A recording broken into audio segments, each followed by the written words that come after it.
And welcome back, everyone. Welcome back to another week, another edition of ESL Open Cup number 182 Asia. I'm, of course, your host, Live VIP, and with me, I'm joined by the one, the only, the plushies and the voices, the chat. I was going to say the voices in my head, but the chat as well, as we have quite a stacked tournament ready for you all. Exclamation mark, be in the chat if you guys want to have a look at the bracket yourselves. Home Story Cup is over. And now, our regularly scheduled programming continues as spawning in the bottom right hand corner, going for a 15 hatch. We have the South Korean Zerg player representing Mystery Gaming. It is RagnaroK. And spawning in the top left hand corner, we have his opponent. We have the American Protoss residing in the land of South Korea, representing Matcherino Esports. It is Astrea.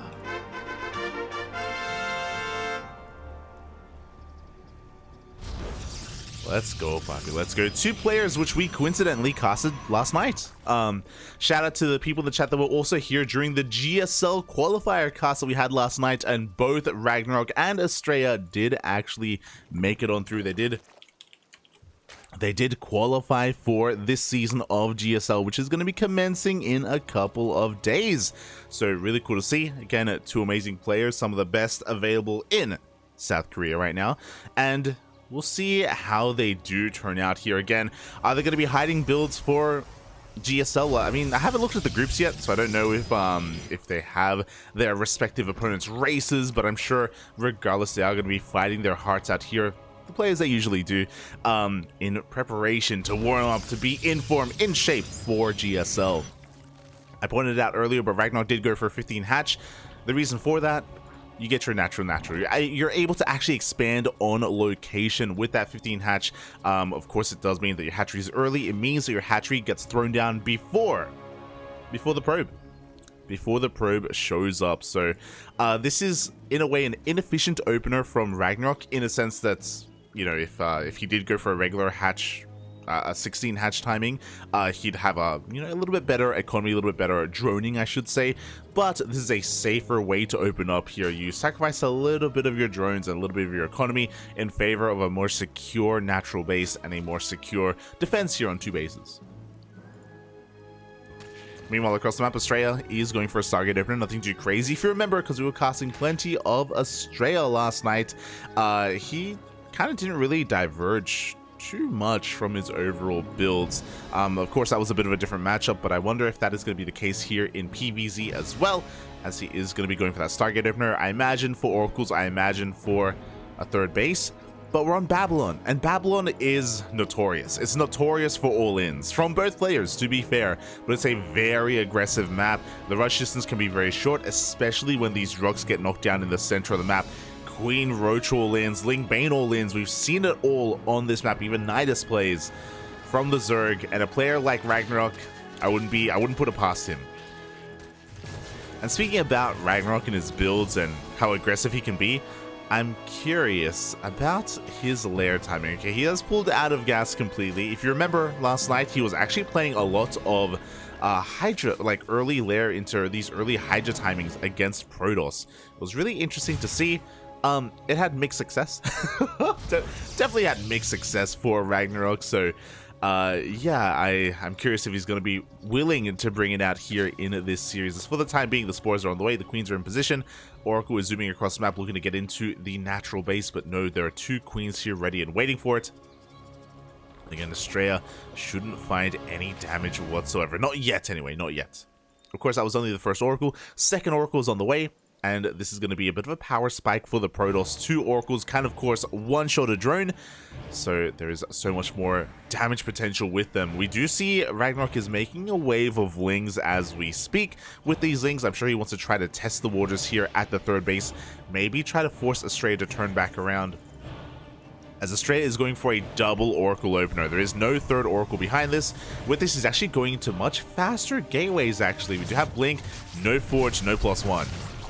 There we go, the Oracles, they do die forward. They get two drones, but oh my god, one of the Oracles almost gets sniped out of the sky. A lot of damage already done to the first Oracle. Not the best start here for Astrea.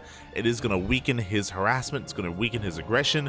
But behind this, I'm curious. So With no Forge, this looks like it's about to be an all-in. Typically, or something that's quite popular. There we go. I was gonna say something that's quite popular is that you go for a gateway explosion. You go up to 7 gates on a 3-base economy, and then you can throw down an 8th, maybe even a 9th, and you just go all in on pure blink stalkers. But we now have that Forge. Was later, but it looks like Astrea, he was just prioritizing his production, his gateways first before that Forge, just to make sure he had a secure amount of units here at his base. As I say that, there we go. 4 stalkers are warped in here to defend. So say Astrea will be safe and sound back at home. Meanwhile, across the map, the first Oracle died. That weakened Oracle that we saw earlier, we got 4 drone kills for the price of an Oracle. I do think that's a bit of a better trade for RagnaroK, but I really appreciate this from Astrea. We have a backup Oracle on the way. We have a third, technically a third Oracle on the way to replace the one that we just lost. It is so valuable in this matchup, and I feel like not enough Protoss players are willing to do this, just because the Oracle, it doesn't just support your Stalkers with Pulsar Beams. Stasis Traps are also amazing defensively as well, whether they're at the bases or just behind your army, just so you can pull back to a more fortified position. Oracles are great supportive units here in this matchup. As +1 is about to finish up, the Lings are looking for a surround, and they're going to be able to lock down some of these Stalkers. It looks like, oh, they want, oh no! No shot, they came back for the Stalker and it lived on 3 HP. Oh, that was a costly fight for RagnaroK. Behind this, Astrea, he's getting a 4th base up and running. +1 still about to kick in. We're transitioning into Charge, or soon to be Charge, and Archons as well. And RagnaroK is just trying to rely on pure Ling defense. He's got a lot of Lings head towards that 4th base. He wants to try to force that cancel. That also means that he's going to have less at home to defend, but there aren't that many Stalkers to begin with, so he gets a full surround, and he should force the cancel on this base. Same time, Stalkers just picking up whatever they can. There we go, there's that cancel on the 4th. We're going to be bleeding out a lot of Lings here, but behind this we have a Roach Horn, Roach Speed. It is going to be Ling Bane Hydra from RagnaroK, and he's relying so heavily on these Lings to just keep Astrea busy back at home. Another massive Ling counterattack. There's nothing here to defend. It's going to force Astrea to run all the way back with his Oracles, with his Stalkers, and damage is being done. Astrea's attention is being pulled back home. Shield battery. Sorry, I think it was a cannon. Sorry, a pylon, a gateway as well did go down. A little bit of hull damage to that other gateway. As back at home, RagnaroK is happily droning. I say happily droning. Happily getting the space up and running, and we're droning a little bit. RagnaroK has been staying on a pretty low worker count. You can see that in the overall supplies and the worker counts, well, the worker supplies. RagnaroK has been cutting workers in favor of all of these Lings, and it looks like he's kind of gotten away with it. I mean, Astrea, he wanted to be aggressive earlier, but he hasn't really been able to do so. So he's respecting his opponent, he's backing off, he's attempting to secure this 4th base, and with this time given to RagnaroK, he's able to saturate his 4th and get a 5th up and running and get onto a reasonable worker count. With this, we should be working towards Infestation Pit, we should be working towards a Hive as well, and we should be working on our creep spread. Astrea, he hasn't been the most active at denying creep, but there just isn't that much or that many tumors available here for RagnaroK. He has been a little bit lax when it comes to spreading that creep, and as a result, he doesn't have as much map presence as he otherwise should have. Road Ravager is going to lay siege upon the 3rd base. Depowers a bunch of gateways, again wreaking a little bit of havoc. A Ling counterattack is being set up, but Astrea does have eyes on it. Lings will not be moving out.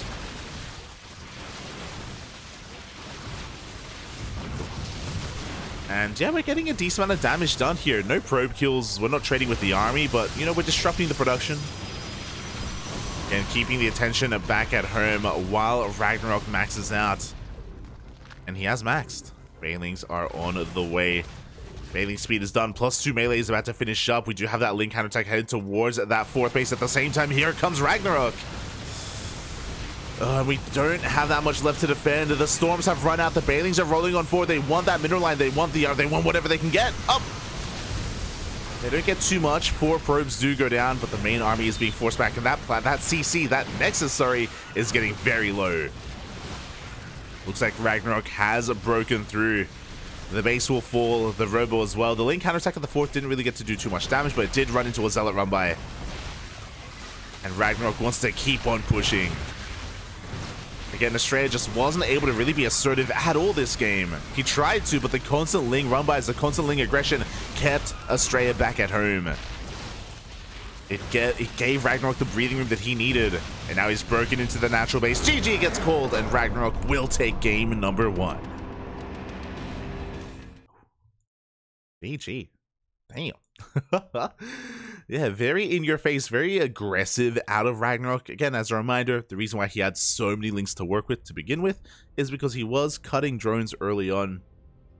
And it's a delicate dance, because if for whatever reason, if Astrea did have units in position, if his 4th wasn't cancelled, if there were units in time at the 3rd base as well, if he wasn't forced to continue to turn back around to defend, then Astrea would have been in a much better position. You know, like RagnaroK was banking so much on not just producing all those links, but actually having them pay for themselves and having them be worthwhile. Oh. In the end, of course, it worked. was able to get a lot done with those links, was able to eventually drone up behind it, and yeah, was able to just pull Astrea apart. And now we're going to be getting to game number 2. After this series, we'll take a moment to go over the bracket itself. It is available in the chat, !B for the command, or !bracket, as a bunch of commands that do bring it up if you're interested. And you can have a look at it yourself. We do have a decent amount of casters tonight. I believe it's going to be ourselves. We have Maddox, as well as Allmate Steadfast as well. Oh boy. Here we go, we're diving into our second game, and spawning in the bottom right-hand corner of Dragon Scales, we have the South Korean Zerg player, currently leading the series 1-0, representing Mystery Gaming. It is RagnaroK. Once again, going for the 15 hatch, and spawning in the top left-hand corner, we have his opponent, we have the American Protoss player representing Maturino Esports. It is Astrea.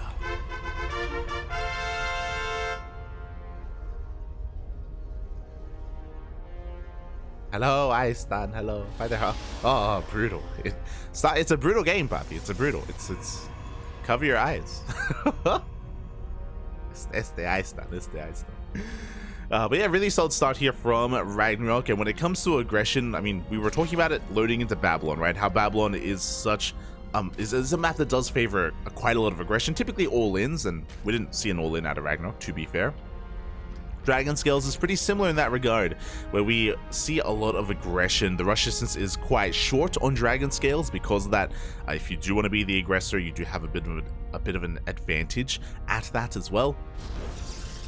So we'll see how Astrea can adapt to his opponent, to RagnaroK. I do think that going for a more defensive style against RagnaroK is typically favorable. We have casted Showtime versus RagnaroK in the past, and again, just like absorbing these attacks and just maintaining your 3rd and 4th, and then going for a push off of a 4-base economy typically does far better against a player like RagnaroK.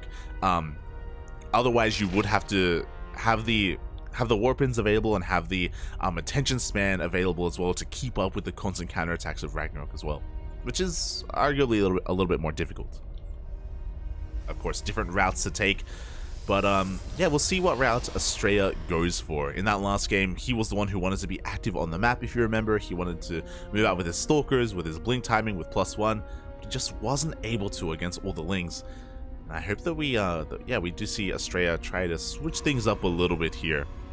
I feel like trying to be assertive like that against a player like RagnaroK kind of plays into their hands. I feel like that's typically what RagnaroK wants. RagnaroK wants to fight, he wants to trade, he wants to be active on the map. That's his comfort zone. As we are getting into this, so far, nothing too crazy. I mentioned it earlier, it was a 15 hatch opener here from RagnaroK, so it does mean that he's able to get his hatchery on location before the probe shows up. And with this, he's going to be able to drone, saturate his bases, get his queens up and running, and yeah, even has a crisp pull out of that gas geyser as well. So as soon as he gets that 100 gas, works towards link speed, and yeah, is going to be focusing on minerals for the time being. Till then, do see Astrea getting into his own opener. Nothing too crazy. Going to be a Stargate opener into that first Oracle. There should be a second Oracle behind this, and we should be seeing an eventual 3rd base. Meanwhile, RagnaroK does have links at both 3rd base locations, just keeping an eye on things and making sure that his opponent doesn't go for any kind of crazy 2-base all-in or a Twilight Council opener. as the second Oracle is on the way. And the first one this time is being kept at home. Interesting.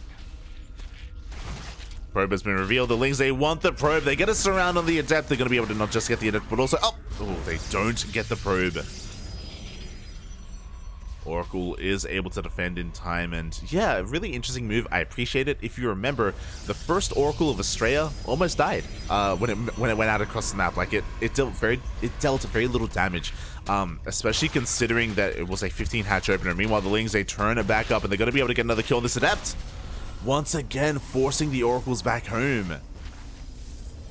Meanwhile, RagnaroK has plenty of time to throw down his spores, get his queens in position, drone up quite happily. He doesn't have a spore at his third base, but he does have 2 queens, so hopefully that's going to be enough. As Astrea is looking to be active, he's looking to finally get some damage done. He is working towards a third Oracle behind this. A little more committed here this time from Astrea. And a much more standard opener as well, as the Oracles dive into the natural base. They get 2 drones for their troubles. Oh, even a third drone towards the end. Very nicely done. But this is a much crisper timing with the Forge and Twilight Council.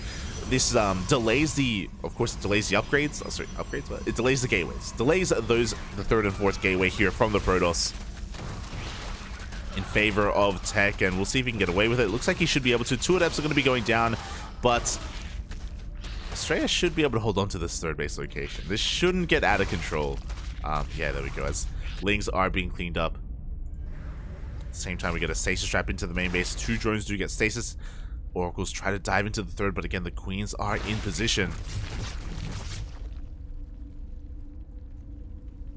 The Oracles are having a hard time finding damage. Meanwhile, we just keep on pumping out more Lings. The Lings have arrived. There's no shield battery behind this. The Stalker is going to go down.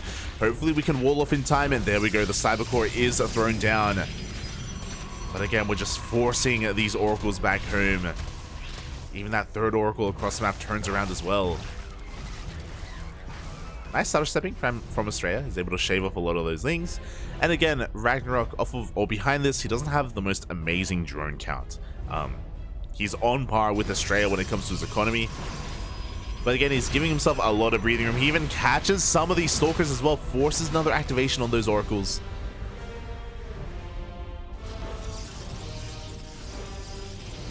Isn't able to commit. But as the Oracles move out, the Lings move in. Aye. Behind this Astrea, he's just working on his own gateway explosion as well. He's working towards 7 gates as we speak. +1 is about to kick in. Shield batteries are finishing up as well, so Astrea should be safe and sound here at his 3rd base. But we'll see if he decides to take a 4th base. I'm actually not too certain here. It's going to be difficult if he does. There we go. We have +1 armor on the way. Looks like Astrea does want to go for a bit of a later game. He hasn't teched up into any kind of Robotics Bay or Colossus production. He's still staying on pure gateway units. There we go. And he wants to be assertive on the map. He brings a probe as well. I was curious if this was going to be a 3-base all-in, and it is. No robo whatsoever. We should be seeing a pylon. We should be seeing a gateway on the front lines. RagnaroK trying to figure out what's going on. Oh yeah, RagnaroK he's a deep enjoyer.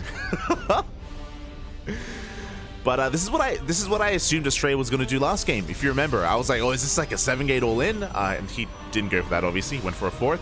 But this is what Astrea is doing here on Dragon Scales. He's pumping out more Oracles. Again, no additional tech, no 4th base.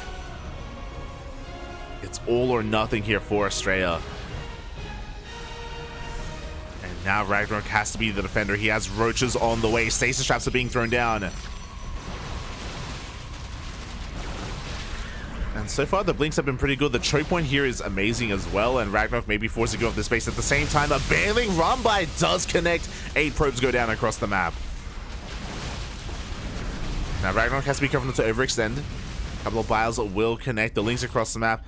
Getting a little bit out of control. These Banelings are about to finish up, but the wall is a wall.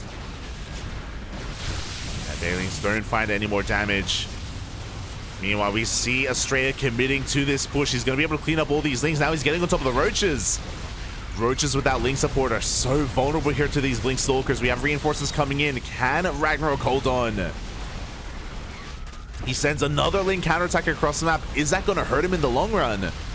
He is cleaning up a couple of these stalkers, but no, he gets forced back. It looks like this base is about to be broken.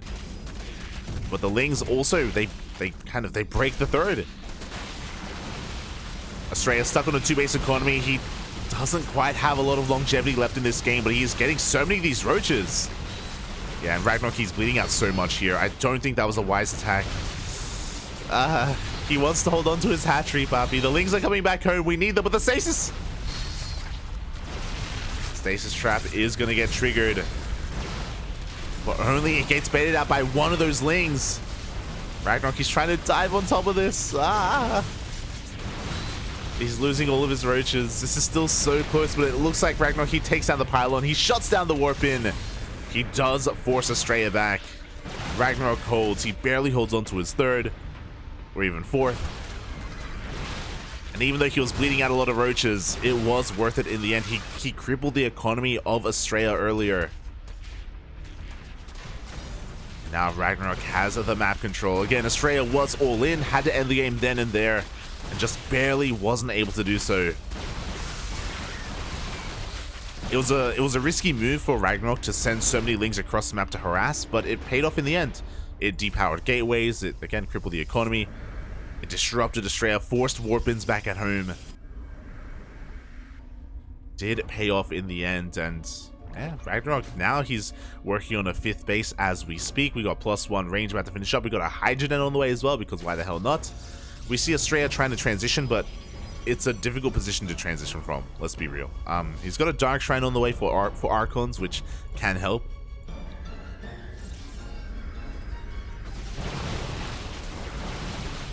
Here we go, another assault on the 3rd base. The Baileys are rolling into that mineral line, and there's nowhere for the probes to run. Oh, they go for the army. They go for the stalkers instead because they can. Well, just book in all those dots. Why not everything? The Nexus goes down.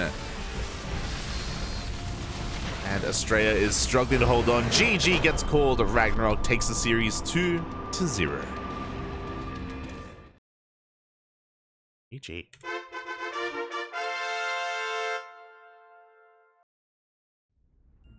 Well played. That was, well, game 1 was definitely a dominant performance out of RagnaroK. It was much more one-sided. Game number 2, he was on the back foot. You know, Astrea was committed to his 3-base all-in, and RagnaroK, he took a couple of chances. He took some gambles there, trying to go for those counterattacks, as well as hold on at the same time, and he was able to do so. With that, RagnaroK, he advances on to the next round.